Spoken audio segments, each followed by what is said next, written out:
Did you know that parts of the Grand Canyon were actually explored by Black pioneers, like James Beckworth?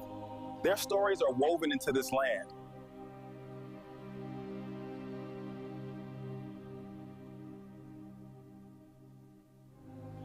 Did you know that some of the earliest explorers and guides in the Grand Canyon were Black individuals, like the Buffalo Soldiers?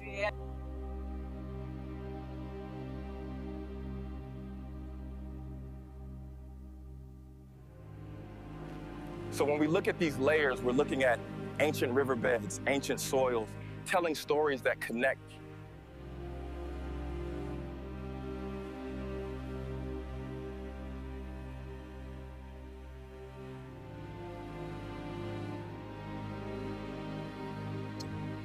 The Grand Canyon, a testament to nature's power, also holds stories of resilience and connection.